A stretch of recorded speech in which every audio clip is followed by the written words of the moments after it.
सदियों साल पुरानी कहानी है। एक दूर दराज बादशाहत में बहराम नाम का एक नौजवान बादशाह रहता था। बहराम ने 24 बरस की उम्र में अपने वालिद की वफात के बाद तख्त संभाला। बचपन से ही बहराम की तरबियत एक दाना उस्ताद ने की थी, जिसका नाम अकबर था, जो उसे न सिर्फ दुनिया के बारे में सिखाता था बल्कि मेहरबानी, सब्र और हिकमत की कदरों के बारे में भी। वालिद की मौत के बाद वही उस्ताद बहराम का सबसे करीबी मुशीर बन गया और बादशाहत चलाने के बहुत से कामों में उसकी रहनुमाई करता रहा। अकबर अब बादशाहत में वजीर था और बहराम का सबसे भरोसेमंद मशीर भी। बादशाहत में सब कुछ ठीक चल रहा था, मगर एक साल अचानक खाने पीने की चीजें कम पड़ गई। ये मसला अकबर ने किसानों को गलत वक्त पर फसल उगाने का मशूरा दिया था। इस गलत पेशगोई की वजह से फसलें खराब हो गईं, ज़रूरी पैदावार कम पड़ गए और नतीजा ये निकला कि खाने पीने की चीजें कम पड़ गईं। ये अकबर की एक गलती की वजह से हुआ था। इस गलती पर बहराम बहुत गुस्से और परेशानी में आ गया और बगैर सोचे समझे उसने अपने उस्ताद अकबर को हुक्म दिया कि वो बादशाहत छोड़कर हमेशा के लिए चला जाए। अकबर ने दिल ही दिल में बहुत दुख महसूस किया, मगर खामोशी से हुक्म मानकर महल और अपनी पुरानी जिंदगी को छोड़ दिया। अकबर ने एक नई जिंदगी शुरू करने के लिए बादशाहत से दूर एक पहाड़ी गांव में रहना शुरू कर दिया और एक सादा किसान की तरह जिंदगी गुजारने लगा। दौलत होने के बावजूद उसने सादा जिंदगी ही को चुना। उसने गांव वालों के साथ दोस्ती कर ली। वो उनके दरमियान ऐसे रहने लगा जैसे वो भी उनमें से हो और उनकी रोजमर्रा की मुश्किलात में उनका साथ देने लगा। कुछ ही वक्त में अकबर ने सबका दिल जीत लिया। लोग खेती बाड़ी के मसलों से लेकर आपस के झगड़ों तक हर बात पर उससे मशवरा लेने आते थे। उधर बादशाहत में बहराम मुश्किलात का शिकार था। उसे अकबर की अक्लमंदी और मशवरे की कमी बहुत महसूस होने लगी, खास तौर पर जब उसे मुश्किल फैसले अकेले करना पड़ते थे। आहिस्ता आहिस्ता बहराम को एहसास हुआ कि अकबर को निकाल देना उसकी बड़ी गलती थी। ऐसा फैसला जो उसने गुस्से में किया था, ना कि सोचकर।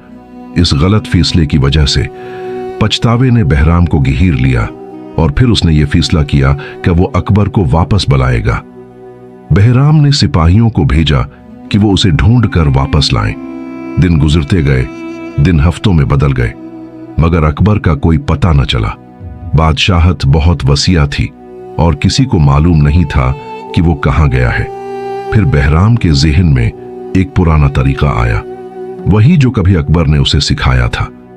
बहराम ने फैसला किया कि वो देखेगा कि अकबर जैसी शख्सियत कहीं बादशाहत में बाकी है या नहीं।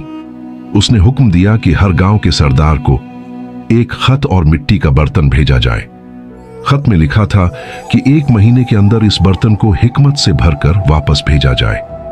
अगर ऐसा ना हो सका तो बर्तन कीमती जवाहिरात से भरकर वापस करना होगा।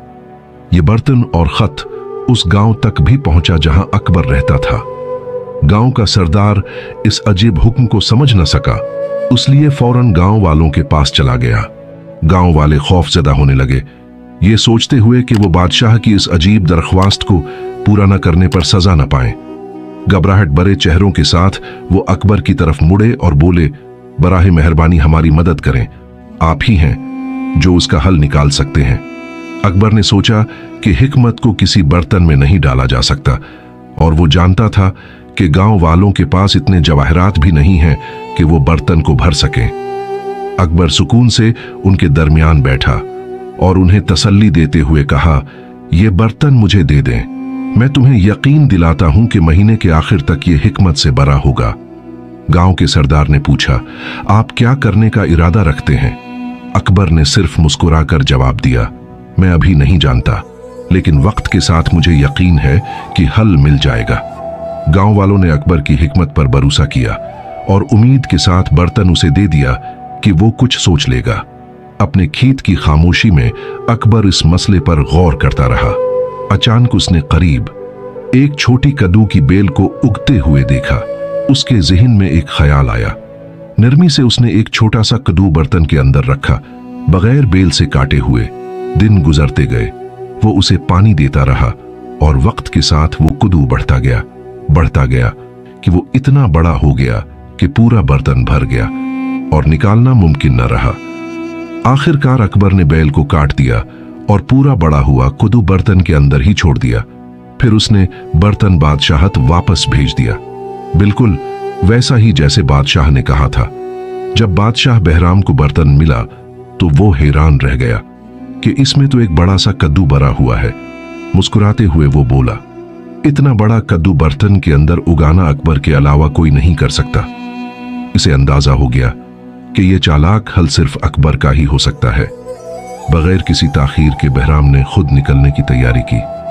उसने पुख्ता इरादा किया कि वो अकबर को ढूंढेगा, उससे माफी मांगेगा और उसे वापस बादशाहत लेकर आएगा। कहानी का मकसद यह है कि बड़ों की इज्जत करनी चाहिए।